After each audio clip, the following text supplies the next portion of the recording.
మన తండ్రి అయిన దేవునికి సమస్త మహిమ, ఘనత, ప్రభావములు కలుగునుగాక. మన ప్రభువును రక్షకుడునైన యేసుక్రీస్తు వారి అతి పరిశుద్ధమైన నామంలో ప్రియమైన దేవుని బిడ్డలందరికీ హృదయపూర్వకమైన ప్రేమ వందనములు తెలియజేసుకుంటున్నాను. దేవుని పరిశుద్ధ గ్రంథంలో నుండి నిర్గమకాండము 25వ అధ్యాయం 23వ వచనం నుండి 30వ వచనం వరకున్న వాక్య భాగాన్ని మనము ధ్యానం చేద్దాం. 23, 24 వచనములను చదువుకుందాం. మరియు నీవు తుమ్మకర్రతో ఒక బల్ల చేయవలెను. దాని పొడుగు 2 మూరలు, దాని వెడల్పు 1 మూర, దాని ఎత్తు 3.5. మేలిమి బంగారు రేకును దానికి పొదిగించి దానికి చుట్టూ బంగారు జవను చేయింపవలెను. దేవుడు ఈ కొద్ది మాటలను మన కొరకు దీవించునుగాక. ప్రభునందు ప్రియమైన సహోదర సహోదరులారా, చదవబడిన ఈ వాక్య భాగాన్ని మనం గమనించినప్పుడు దేవుడు సముఖపు రొట్టెల బల్ల తయారీ విధానాన్ని మోషేకు వివరిస్తూ చెప్తున్నారు. నిన్నటి దినాన మనము నిబంధన మందసము, దానిపైన ఉన్న కరుణాపీఠం గురించి ధ్యానం చేశాం. ఈ రోజున సన్నిధి రొట్టెల బల్లను గురించి ధ్యానం చేద్దాం. తుమ్మకర్రతో ఆ బల్ల చేయబడాలి, మొదటి విషయం. రెండవది, దేవుడు దానికి కొలతలు ఇచ్చాడు. పొడవు 2 మూరలు, వెడల్పు 1 మూర, ఎత్తు 1.5 మూర. మేలిమి బంగారము ఆ తుమ్మకర్రకు పొదిగించాలి. ఆ తరువాత దానికి చుట్టూ బంగారు జవను చేయించాలి. దానికి చుట్టూ బెత్తెడు బద్దె చేయాలి. ప్రభునందు ప్రియమైన సహోదర సహోదరులారా, దానికి మరలా 4 బంగారు ఉంగరాలు ఉండాలి. ఆ 4 బంగారు ఉంగరాలలో మోతకర్రలు దూర్చాలి.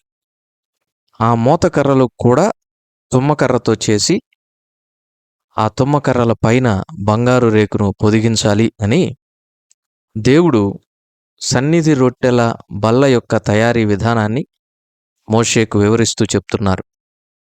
అంత మాత్రమే కాకుండా దాని పళ్ళెములు, ధూపార్తులు, గిన్నెలు, పానీయార్పణమునకు పాత్రలు, ఇవన్నీ కూడా ఆ బల్లకు చేసి ఉంచాలి. అన్నీ కూడా మేలిమి బంగారంతో చేయాలని దేవుడు మోషేకు, ఇశ్రాయేలీలకు వివరిస్తూ చెప్తున్నారు. అయితే ఇక్కడ ఒక ప్రాముఖ్యమైన మాట ఉంది. నిత్యము దేవుని సన్నిధిని, ఆ సన్నిధి రొట్టెలు బల్ల మీద ఉండాలి. ప్రభునందు ప్రియమైన సహోదర సహోదరులారా, ఇశ్రాయేలీలకు దేవుడు ప్రత్యక్ష గుడారములోని ఉపకరణములు, వాటి ప్రాధాన్యతను మోషే ద్వారా వివరిస్తూ ఉన్నారు. అందులో భాగంగా ఇక్కడ సన్నిధి రొట్టెల బల్ల గురించి మనం చూస్తున్నాం. సన్నిధి రొట్టెల బల్ల ఎక్కడ ఉంటుందంటే పరిశుద్ధ స్థలంలో ఉంటుంది. ఈ బల్ల పైన ప్రధాన యాజకుడైనటువంటి అహరోను 12 రొట్టెలను ఉంచాలి. ఈ 12 రొట్టెలు దేనికి సాదృశ్యం అంటే ఇశ్రాయేలీల యొక్క 12 గోత్రములకు సాదృశ్యం. అహరోను ప్రతి దినము ఈ సన్నిధి రొట్టెలను మారుస్తూ ఉండాలి. అంటే ఈరోజు రొట్టెలు ఉంచాడంటే అవి రేపు కూడా ఉండకూడదు. రేపటి ఉదయం వచ్చి ఆ సన్నిధి రొట్టెలను మార్చివేసి మరలా తాజా రొట్టెలను, అప్పుడే చేసినటువంటి రొట్టెలను అహరోను ఆ బల్ల మీద ఉంచాలి. ఇది ప్రతి దినము యాజకుడైన అహరోనుకు ఒక పాటించాల్సినటువంటి విధి అన్నమాట. ఇది అహరోను యొక్క బాధ్యత. అయితే ప్రభునందు ప్రియమైన వారలారా, అహరోను స్థానంలో ఏ యాజకుడు ఉన్నా ఈ బాధ్యతను నెరవేర్చాలి. ప్రతిదినము సన్నిధి రొట్టెలను మారుస్తూ ఉండాలి. అలాగైతే ప్రభునందు ప్రియమైన సహోదర సహోదరులారా, బల్ల గురించి కొన్ని విషయాలను చూద్దాం. బల్ల దేనికి గుర్తు అంటే సహవాసానికి గుర్తు. మనము ప్రతి ప్రభు దినం ముందు ప్రభు బల్లను స్వీకరిస్తాం. ఆ బల్ల సహవాసమునకు గుర్తుగా ఉంటూ ఉంది. సహవాసం అనేది విశ్వాసికి చాలా అవసరం. ఎవరితో సహవాసము అంటే మనము దుష్ట సాంగత్యం చేయకూడదు. అది మంచి నడవడిని చెరుపుతుంది. పాపులతో సహవాసం చేయకూడదు. అది మనలను పాపంలో పడేస్తుంది. మరి మన సహవాసము ఎవరితో ఉండాలంటే, ఆ బల్ల ఎవరితో సహవాసము చేయటానికి ఒక సూచనగా ఉందంటే, యోబు గ్రంథం 22వ అధ్యాయం 21వ వచనం చదివితే, ఆయనతో సహవాసము చేసిన ఎడల నీకు సమాధానము కలుగును, అలాగున నీకు మేలు కలుగును అని దేవుని వాక్యం సెలవిస్తూ ఉంది. మనము ప్రభు బల్ల దగ్గరకు కూడి వచ్చేది దేవునితో సహవాసము చేయడానికి, దేవుని యొక్క సహవాసములో పాలు పంపులు పొందటానికి ప్రభునందు ప్రియమైన వారలారా. సంఘము యొక్క 4 బలమైనటువంటి స్తంభాల్లో సహవాసం ఒకటి కదా. అపోస్తుల కార్యముల గ్రంథం 2వ అధ్యాయము 42వ వచనం చదివితే, వీరు అపోస్తుల బోధయందును సహవాసమందును రొట్టె విరుచుట ఎందును ప్రార్థన చేయుట ఎందును ఎడతెగకి ఉండిరి అని అక్కడ వ్రాయబడి ఉంది. సహవాసం అనేది చాలా ప్రాముఖ్యమైనటువంటి విషయం. కాబట్టి ప్రభునందు ప్రియమైన వారలారా, దేవునితో మనం సహవాసంలో ఉండాలి. అందుకు ఈ బల్ల ఒక గుర్తుగా ఉంది. ఆ బల్లపైన ఇశ్రాయేలీల యొక్క 12 గోత్రములకు సూచనగా దేవుడు 12 రొట్టెలను ఉంచాలని చెప్తూ ఉన్నారు. నిజమే. కొన్ని సహవాసములు ఎలా ఉంటాయో చూద్దాం. 1వ కీర్తన 1వ చరణం చదువుకుందాం. దుష్టుల ఆలోచన చొప్పున నడువక, పాపుల మార్గమున నిలువక, ఉపహాసకులు కూర్చుండు చోటను కూర్చుండక అనే మాటను మనం చూస్తున్నాం. ఇక్కడ దుష్టులు, పాపులు, అపహాసకులు అనబడిన 3 రకాల మనుషులు కనిపిస్తున్నారు. ఇలాంటి వారితో సహవాసం చేసినప్పుడు మనం వాడిపోతాము. మరి ఆత్మీయంగా జీవము లేనటువంటి స్థితిలోనికి పడిపోతాం. మరి దేవునితో సహవాసం చేస్తే ఇందాక యోబు గ్రంథంలో చదువుకున్నాం, మనకు సమాధానం లభిస్తుంది అని. మరి అలాంటి బల్ల దేనితో తయారు చేయబడింది? తుమ్మకర్రతో తయారు చేయబడింది. ప్రభునందు ప్రియమైన వారులారా, తుమ్మకర్రను గురించి నిన్న మనం కొన్ని విషయాలు ధ్యానం చేశాం. తుమ్మకర్ర అది ముళ్ళు కలిగినటువంటి ఒక చెట్టు నుండి తీయబడింది. తుమ్మ చెట్టు ముళ్ళమయంగా ఉంటుంది. రెండోది, తుమ్మ చెట్టుని ఎవరు ఇంట్లో పెంచుకోరు. అది ఊరి పొలిమేరలలో పెరుగుతుంటుంది. పొలాలకు వాటికి కంచెగా ఉంటూ ఉంది. అది అందవికారమైనది. వాటి కాయలు వెర్రికాయలుగా ఉంటాయి. అవి ఎవరూ కూడా తినరు. రుచికరమైనటువంటి ఫలములు తుమ్మ చెట్టు ఫలించదు. ఈ తుమ్మ చెట్టు ఎవరికి సాదృశ్యం? మానవులమైన మనకి సాదృశ్యం. అలాగైతే ప్రభునందు ప్రియమైన వారలారా, దేవుని యొక్క బల్ల ఈ తుమ్మకర్రతో తయారు చేయబడింది. ఇది చాలా ప్రాముఖ్యమైనటువంటి విషయం. అనర్హమైనటువంటి తుమ్మ చెట్టు, అందవిహీనమైనటువంటి తుమ్మ చెట్టు, ముళ్ళతో నిండిన తుమ్మ చెట్టు, గ్రామ పొలిమేర్లలో ఉంటున్నటువంటి తుమ్మ చెట్టు, రుచికరమైన ఫలములు ఫలించలేనటువంటి తుమ్మ చెట్టు దేవుని యొక్క పరిశుద్ధ స్థలములో, మరి ఆయన యొక్క బల్ల నిర్మాణంలో ఉపయోగపడుతూ ఉంది. నిజమే, మనం కూడా ఒకప్పుడు ప్రభువుని ఎరగనటువంటి స్థితిలో ఉన్నాం. అయితే ప్రభువుని ఎరిగిన తర్వాత మనం కూడా రాజులైన యాజక సమూహముగా చేయబడ్డాం. ప్రభువైన యేసుక్రీస్తు వారి యొక్క శరీరము మనందరి యొక్క పాపముల కొరకై నలగగొట్టబడింది. నిజమే కదా. ప్రతి ప్రభు దినాన ప్రతిష్ఠితమైనటువంటి ఆ బల్లపైన ప్రభు యొక్క శరీరము మరియు రక్తమునకు సాదృశ్యంగా ఉన్నటువంటి రొట్టె రసములను ఉంచుతాం. కృతజ్ఞతాస్తుతులు చెల్లించి అందులో పాల్గొంటాం. బల్లను సమీపించేటటువంటి వారు పచ్చని ఒలీవ మొక్కల వలె ఆ బల్ల చుట్టూ కూడుకుంటారు. ఇది సహవాసానికి గుర్తు. మరియు ఆ బల్లలో పాలు పంపులు పొందుతున్నామంటే ఆరాధన మనము ప్రభువుకు అర్పిస్తున్నామని, మనం ప్రభువుని ఆరాధిస్తున్నామని. బల్ల దగ్గర ఆరాధన కూడా ఉంది.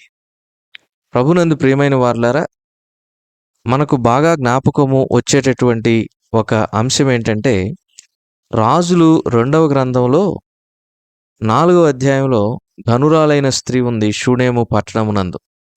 ఆమె ఎలీషా కొరకు మరి ప్రత్యేకంగా నిర్మించినటువంటి గదిలో బల్లను ఉంచింది. ప్రభునందు ప్రియమైన వారలారా, ఈ బల్ల చాలా ప్రాముఖ్యమైనటువంటిది. సహవాసమునకు, ఆరాధనకు, ఆ బల్ల చుట్టూ మనమందరం పచ్చని ఒలీవ మొక్కల వలె ఉన్నాము అనగా ఆ బల్ల దగ్గర జీవముంది అనే దానికి ఈ బల్ల ఒక గుర్తుగా ఉంటూ ఉంది. మరి అలాంటి బల్ల తుమ్మకర్రతో తయారు చేయబడుతూ ఉందంటే ఆ తర్వాత ఆ తుమ్మకర్ర పైన బంగారు రేకు పొదిగించబడాలి. అది కూడా మామూలు బంగారం కాదు, మేలిమి బంగారం. బంగారము పరిశుద్ధతకు గుర్తు, బంగారము రాజరికానికి గుర్తు. అలాగే మనం ఒకప్పుడు తుమ్మకర్ర వంటి వారం, ముళ్ళు కలిగి ఉన్నాం, అందవిహీనమైన వారం, ఫలములు లేవు. అయితే ప్రభువు తన స్వరక్తమిచ్చి మనలను సంపాదించి రాజులైన యాజక సమూహముగా చేశాడు. మన యొక్క పాపములు యావత్తూ కూడా సంపూర్ణంగా పరిహరించబడ్డాయి. మన గాయములు కట్టబడ్డాయి. ఒకప్పుడు మనం పాపపు కుష్టుతో పడిచెడి ఉన్నాం. దేహమంతా ముళ్ళు కలిగినటువంటి ఆ తుమ్మ చెట్టు వంటి స్వభావం కలిగి ఉన్నాం. మనలో కొంచెము కూడా దైవిక స్వభావం లేదు, నిర్దేవులంగా ఉన్నాం. అయితే ప్రభువు తన ప్రేమ చేత, అమూల్యమైన కృపచేత మనలను రక్షించి, మనలను ఆయన సంరక్షించి, ఆయన ప్రాణత్యాగంతో మనలను విమోచించి, ఆయన సన్నిధిలో రాజులైన యాజక సమూహముగా చేశాడు. అలాగైతే దేవుని యొక్క పరిశుద్ధ స్థలములోనికి నేడు మనం ప్రవేశించగలుగుతూ ఉన్నాము. ఆయన బల్ల యొద్ద కూడుకోగలుగుతూ ఉన్నాం. ప్రభునందు ప్రియమైన వారలారా, ఆయన బల్ల దగ్గరకు మనం ఎందుకు వస్తున్నామంటే, ఒకటి ఆయనతో సహవాసం చేయడానికి, రెండు ఆయన సత్యదేవుడని, వేల్పులలో మహనీయుడు, ఆయన వంటి వాడు వేల్పులలో ఎవరునూ కూడా లేడని, పరిశుద్ధతను బట్టి ఆయన మహనీయుడని, ఆయనకు సాగిలపడి మన యొక్క ఆరాధనలను అర్పించడానికి ఆయన బల్ల దగ్గరకు చేరి వస్తూ ఉన్నాం. అంత మాత్రమే కాదు, బల్ల దగ్గర ఉన్నటువంటి సహవాసము అది చాలా బలమైనటువంటి సహవాసం. చూడండి, పెద్దలు అందుకే అంటారు, ఒంటి కట్టె ఎక్కువసేపు కాలదు అని. అదే 4-5 కట్టెలు గనక కలిపి మండుతూ ఉన్నట్లయితే ఆ మంట చాలా బలంగా ఉంటుంది. ప్రభునందు ప్రియమైన వారలారా, విశ్వాసి జీవితం కూడా అంతే. మరి ఒంటరిగా దేవునితో సహవాసం లేక, సంఘములో సహవాసం లేక ఉన్నట్లయితే ఖచ్చితంగా ఆత్మలో బలహీనపడిపోయే ప్రమాదం ఉంది. అందుకే సంఘం యొక్క 4 స్తంభాల్లో సహవాసం ఒకటి.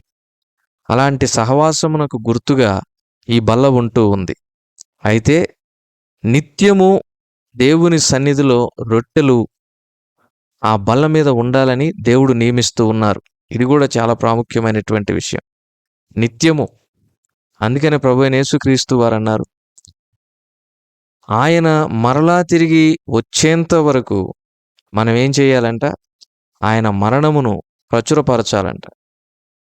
మన కొరకై అర్పించబడినటువంటి ఆ శరీరము, రక్తము మరి ఏవైతే ఉన్నాయో వాటిని ఆయన మరలా తిరిగి వచ్చేంత వరకు మనం ప్రచురపరుస్తూ ఆయనను జ్ఞాపకం చేసుకోవాలని దేవుని వాక్యం సెలవిస్తూ ఉంది.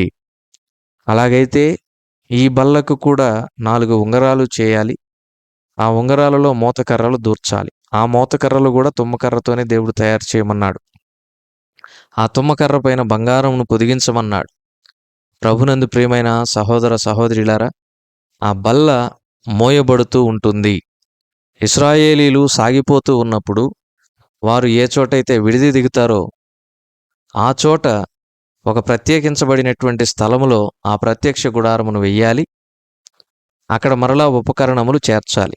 కనుక సాగిపోతున్నప్పుడు ఒక చోట నుండి ఇంకొక చోటికి వాటిని మోసుకొని వెళ్ళేటటువంటి క్రమంలో మోయడానికి వీలుగా ఆ మోతకర్రలు తయారు చేయబడతాయి.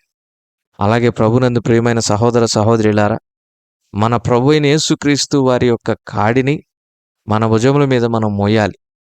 యవన కాలమున మోస్తే అది మరింత మేలు. ప్రభువు కాడిని మోయినప్పుడు మనకు బహుమానం ఉంది, మెప్పు ఉంది, జీతం ఉంది. కాబట్టి మోతకర్రలు నిత్యము మనము ఆయన యొక్క కాడిని మొయ్యాలి అనేదానికి ఒక గుర్తుగా ఉంటూ ఉంది. సన్నిధి రొట్టెలు మన కొరకై నలుగుగొట్టబడిన ప్రభు యొక్క శరీరమునకు గుర్తుగా ఉంటూ ఉన్నాయి. ఇశ్రాయేలీల 12 గోత్రాలకు అవి గుర్తుగా ఉంటూ ఉన్నాయి. ఆ తర్వాత ప్రభునందు ప్రియమైన వారలారా, బంగారము పరిశుద్ధతకు, రాజరికానికి గుర్తని మనం చూచాం. తుమ్మకర్ర మానవులమైన మనకు గుర్తని మనం చూచాం. బల్ల యొద్ద సహవాసం ఉంది అని మనం చూచాము. బల్ల యొద్ద ఆరాధన ఉంది అని మనం చూచాము. ఆ తర్వాత బల్ల యొద్ద జీవముంది అనే విషయాన్ని మనం చూచాం. కాబట్టి ప్రభునందు ప్రియమైన సహోదర సహోదరులారా, ప్రభు బలలో పాలు పంపులు పొందేటప్పుడు మనము ఎంత ధన్యులమో జ్ఞాపకం ఉంచుకొంచు ప్రభును స్తుతిస్తూ ఆయన బలలో పాలు పంపులు పొందాలని ప్రభు పేరట మనవి చేస్తూ ముగిస్తూ ఉన్నాం. దేవుడి కొద్ది మాటలు మన కొరకు దీవించునుగాక. ప్రార్థన. కృపగల మా తండ్రి, మీరు అనుగ్రహించిన వాక్యమునకై స్తోత్రాలు. విత్తబడిన వాక్యం నీరు కట్టి ఫలింప చేసి మా ప్రియులను దీవించి ఈ దినమంతటి కొరకు సిద్ధపరచమని మా రక్షకుడైన యేసుక్రీస్తు వారి అతి పరిశుద్ధమైన నామంలో ఈ మనవులను ప్రార్థించి బ్రతిమలాడి అడిగి వేడుకొంచున్నాము తండ్రి. ఆమేన్.